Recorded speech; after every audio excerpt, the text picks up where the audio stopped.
signees today. We signed three very good players who are all really good kids. So I'll kind of review each one. First is Devin Butts out of Georgia. And he's reminiscent of a shooter like a Tyson Carter. He's that good of a shooter. He's 180 pounds, 6'5", very athletic.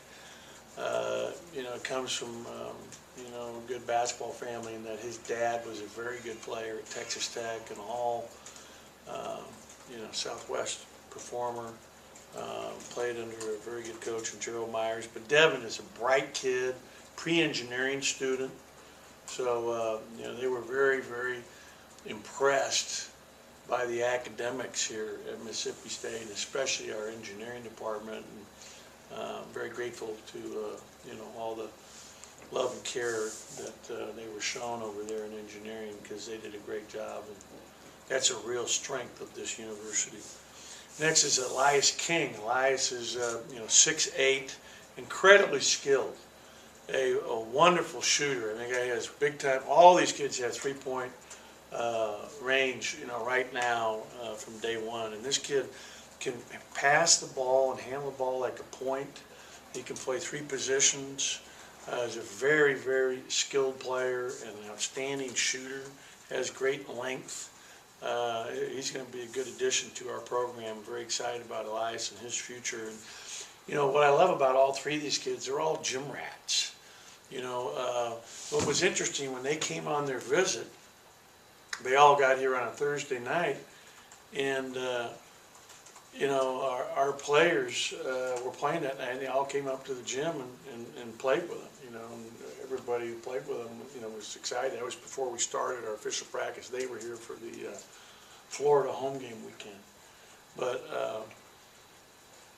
actually, two of the three were here. Elias was here later for the A&M game, I believe. But it was really good, those guys love to play. I mean, this kid, Elias, is just an absolute gym rat. He lives in the gym. Another good student, very, very bright. So very excited about him. And then Iverson Molinar is really a big-time steal for us. I mean, this kid can play point, has a great body. He's 6'3", 190, 195 pounds. Wonderful kid. Was phenomenal. When you look at this AAU team that he played for, Team Why Not, it's actually Russell Westbrook's program.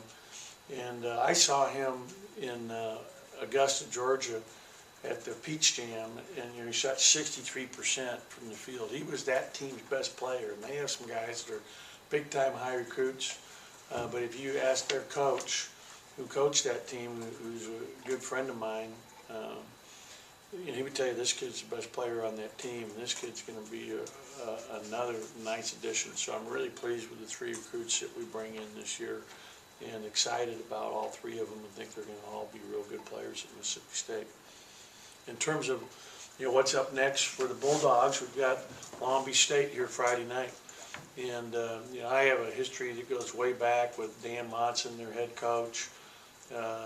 All the way back when I was a graduate assistant at Gonzaga, his dad was the coach at Idaho, and I actually played at Weber State when his dad was the coach at Idaho. So I played against his father when his dad was the coach, and had a really good team. So I have a long history with him and his dad, and Danny is a very, very good coach, and was really one that got that whole Gonzaga thing started when they got into the Elite Eight, 20 plus years ago. And then he bolted for Minnesota and was there in the Big Ten, I think 7 years, and has been now at Long Beach State for quite a long run, and has done some real good things. So they're very well coached. And then Bob Braswell joined his staff this year, who's another longtime friend, who was the head coach at Cal State Northridge when I was a head coach at Northern Arizona, and we were assistants together in the Big West when I was at UCSB. He was at Long Beach. So I have a long history with their staff, and have great respect for them. And their kids have played very hard. And I watched the UCLA game they played in, which was the game before they played Arizona State, and they were right there. I mean, they had the lead with 5-6 minutes to go in Pauley Pavilion and had a chance to win. They really have a big-time shooter in Booker, who had 31 points in that game, is a real force. So we're going to have to play well on Friday night, and I'm hoping we'll have a nice crowd because of the game on Saturday against Arkansas, our last home football game of the year. Go ahead, Brett. On Molinar, you mentioned the Russell Westbrook connection with him. Is that how y'all found him? No, it just happened that he was on there. Cory McCray, who was my assistant, had been recruiting him before he had ever started to play for Team Why Not. Okay. But he played on Russell's team this summer, and they had a very good team. They ended up losing in the finals of the Peach Jam, which is like the ultimate AAU event of the summer, which really speaks highly. In the semifinals, he had 24. So I watched him play in that and saw him again out in the Los Angeles area, and he's going to be a really good player. He hails from Panama, and so his mom and dad came up here on the official visit in Panama. Just the sweetest, nicest people, and we're really blessed. This kid's a good kid, and they're all three really good kids from good families. You mentioned that he was a big steal for y'all. He's not the recruiting service darling. Why do you think y'all were? Well, I guess why do you think he's going to translate well to y'all? Well, you know what? I go back to you want to ask me about players of mine. Like Russell Westbrook wasn't the. They make a lot of mistakes. In the recruiting services. There was a reason why Arizona had him slated to visit, and there was a lot of people that wanted to be involved with him that kind of didn't show him that early love like we did, and that's a credit to Cory and really doing a good job getting in there early and impressing upon Iverson how much we want him, and then obviously I followed suit, especially after seeing him in person this summer. I was blown away by how good he is. So, yeah, I could care less. Darren Collison was at a camp his senior year, going into his senior year, and in Georgia, where he'd make the top 75 in the Adidas camp. He is making $10 million a year, so I don't get caught up in the recruiting services. I trust our own judgment more than anything, and that's what's really important. Go ahead. When you started looking at the 2019 class, what were some kind of needs that you wanted some areas that you wanted to address with this class? Yeah, perimeter.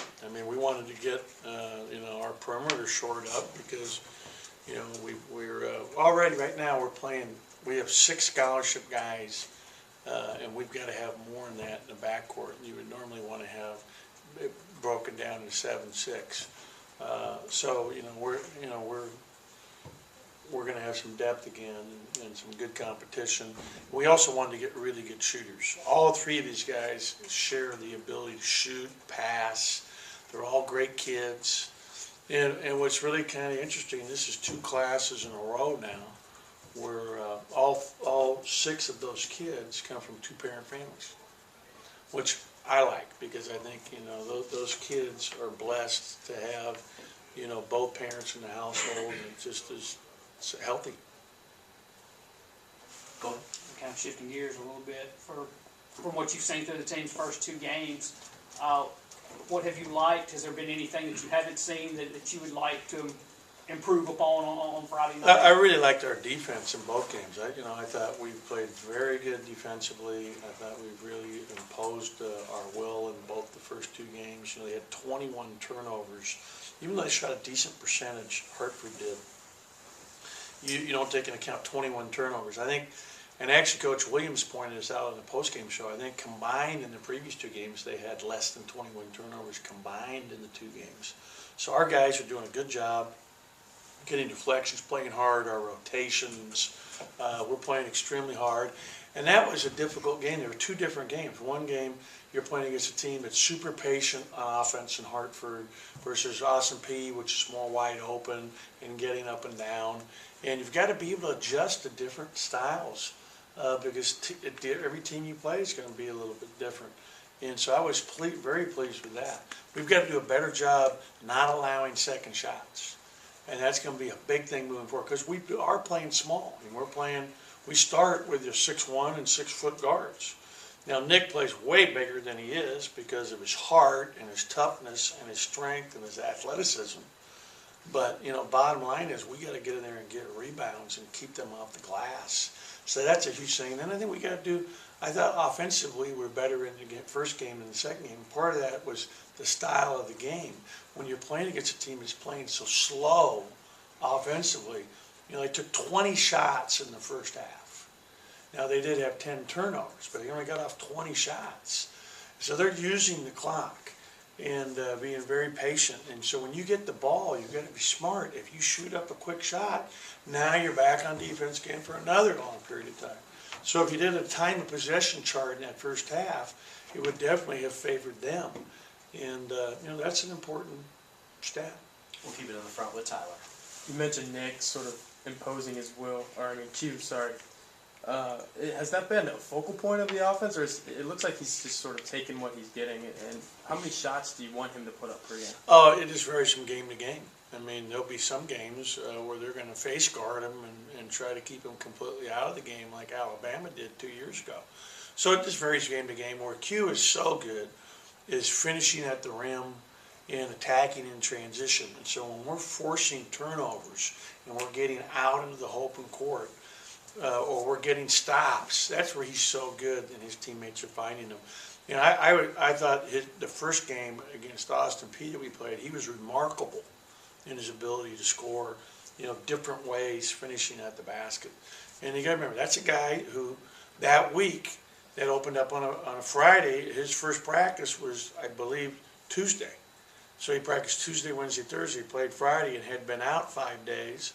What I thought may have been a really serious deal, you know, a sprained MCL. I mean, for him to be doing what he's doing is remarkable in itself, in my opinion, considering, you know, what had just happened to him. And the other thing I like about Q, what I really like, I thought defensively against Hartford, he was very good.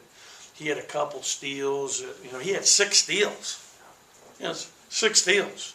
So I get excited about that, you know, when you're getting steals and doing it the right way. I mean, we watched film edits of it yesterday. He had one where, you know, usually he goes with the wrong hand when he goes for the steal. You know, when the balls come from this side of the floor, I should be hitting with my right hand.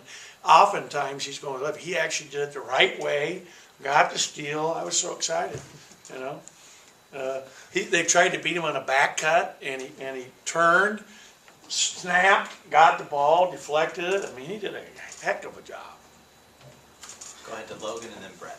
I don't know if we've talked about him yet, but just how has Prince kind of transitioned to the team, and what is he giving you on the practice team right now?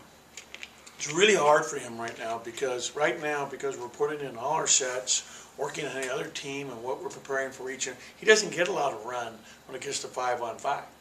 You know, we're playing those 10 guys are going to play, 11 guys are going to play the minutes in the games this year. But he has great energy. He's really done a heck of a job with his body. He's working to become a better shooter. His strength is his motor, how hard he plays, how physical he is. I think he's a good rebounder, especially offensively. He finishes well around the rim, and he can really run the floor. He's a good athlete. So he's going to help us. And what I love about him, he's a gym rat. He wants to get in there and do extra. He's always, you know, asking Tevin Baskin, one of our graduate assistants, come rebound for me, come work with me. I mean, he can't get enough, which is what you want in a player, a guy who's really motivated and has a good motor.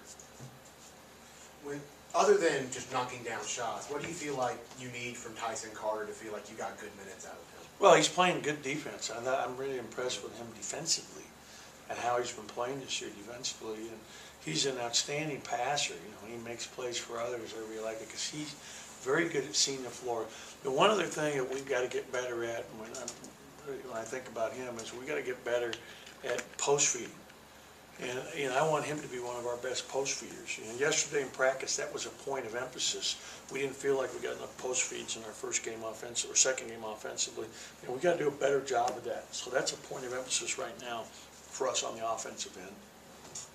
Anything else for Coach before we get the players in here? Thanks. Thank you guys. Okay.